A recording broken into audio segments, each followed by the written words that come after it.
Ben tek bir şey isteyen sıradan bir adamdım. Sadece pasta yemek için bana para lazımdı. Bu sözler Alexander Knotowski'ye ait. Dostlarım merhaba. Bugün sizlere yepyeni bir akıllı alarm sisteminin yaratıcısı yani Ajax alarm sisteminin CEO'su Alexander Knotowski'nin başarı hikayesinden bahsedeceğim. 2008 yılında daha 21 yaşındayken arkadaşının ev güvenlik sistemi arayışı sonucu Ukrayna'da uygun bir tane bulamadığı için Çin malı bir sistem satın almış. Çin ile ilk teması kuran abimiz sonra bu işi ticarete dökmeyi başarıyor. 2009'da Ukrayna krizinin başlangıcında Ukraynalılar Avrupa ürünlerini alamıyorlardı. Bu yüzden iyi ve ucuz bir ürüne ihtiyaçları vardı. Çin sistemleri de o dönem inanılmaz ucuz algılanıyordu. Ki hala bizim ülkemizde ucuz algılanıyor. Aslında o kadar da ucuz değildi ama Çin algısı sonuçta yapacak bir şey yok. İlk 3 ay her şey mükemmel gitmiş. Satışlar, kazançlar çok iyiymiş. Tam şahlanmaya geçiyorlarmış. Sonra Çin teknolojileriyle ilgili sorunlar başlamış. Yersiz bozulmalar, güvenlik açıkları, ekipman patlamaları, en sıkıcısı da dışarıda hiç susmayan harici sirenler.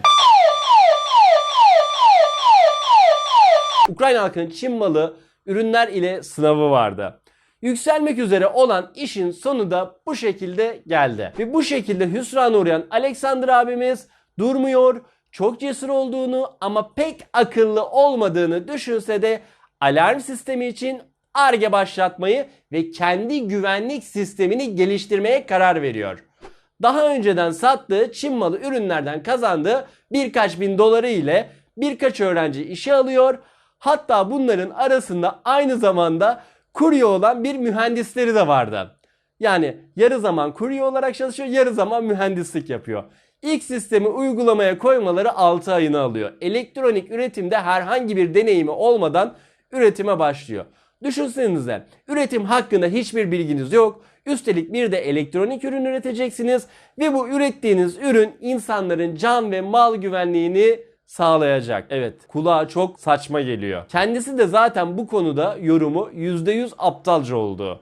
2011 yılında geliştirmeye başladıkları ve 6 ay sonra işlerin pek de iyi gitmediği zamanda abimiz Çin'e bir bilet alıyor ve her şeyin nasıl olduğunu görmek için 600 dolarını bu bilete harcıyor. Çin'in Silikon Vadisi Shenzhen'e gidiyor. Fuarda gözler, mekanik kollar, cihazların otomatik montajını arıyordu. Ancak Shenzhen'de güvenlik sisteminin Çinli işçiler tarafından otomasyon veya beyaz önlüklü insanlar olmadan manuel olarak monte edildiğini görüyor. 600 kişilik bir fabrikada ilkel montaj işçileri ve bunun 20'si Ar-Ge'de çalışıyordu. Teknoloji yoktu, sadece montaj vardı. Çinlilerin iş yapma şekilleri Alexander abimizi çok etkiledi. Sonrasında katıldığı bir toplantıda Kanadalıların çıkıp İsveçlilerin girdiğini, sonrasında İtalyanların güçlü olarak bulunduğu toplantıda dünyanın her yerinden insanlar paralarını harcamak için Shenzhen'e geldiğini gördü. Bu durum Alexander abimizi etkilemeye devam ediyordu. Shenzhen'deyken gaza geliyor, uluslararası genişleme zamanı diye düşünüp Ukrayna'da yaptığı satış sırasında kurumsal hesabında hiç olmaya hazır olan 15 bin doları vardı. Hemen 2013'te Moskova'daki küresel bir iş fuarında rezervasyon yaptırıp uluslararası genişlemenin ilk adımı olması gerekiyordu. Ukrayna'ya döndüğünde üretimin çeşitli sorunlarla karşılaştığını öğrendi. Bu hayal kırıklığı yarattı. Çünkü küresel bir şirket kuracaktı. Üretim, Ar-Ge sorunları için yardımcı olmalıydı. Birkaç ay sonra Moskova'daki ilk uluslararası fuar geldi. Sonuç korkutucuydu. 15 bin dolar kaybetti. Sıfır müşteri, kimse ilgilenmedi. Bedava promosyon ürünleri dışında. Burada abimiz sinirleniyor. İnsanlık için çalıştık, sokakta kaldık. Atom fiziği de profesörlükte yerin dibine batsın. Başka bir adam olacağım diyor. Şaka şaka. Artık fark ediyor ki yerel pazardayken iş yapmak çok kolay. Ancak yerel üretim ve satış kanalları ile diğer pazarlara gelindiğinde ürün 10 kat daha iyi olması gerekiyor. Yani sadece rakibinden %30 olman hiçbir şey ifade etmiyor. 10 kat daha iyi olman gerekiyor. Abimiz daha da hırslanıyor. Her şeyi yeniden başlatmaya karar veriyor. Ürünün zayıf noktalarını inceliyor. Yeni bir şey inşa etmek için yaklaşık 3 yılını harcıyor. Tasarımın tüm donanım ve yazılımını geliştirip Amerika patentli benzersiz bir kablosuz teknolojiyi tanıtıyor. Bu arada geliştirirken Ukrayna'da da yerel satış yapmaya devam ediyor. Çünkü bir yerden finans kaynağı lazım. 2015'te ürün tamamen bitiyor. Ukrayna satışları inanılmaz derecede büyüyor. 2019 yılında Ajax Alarm Uluslararası Horizon Capital'in fonundan 10 milyar dolar yatırım topluyor ve gelirini ikiye katlıyor.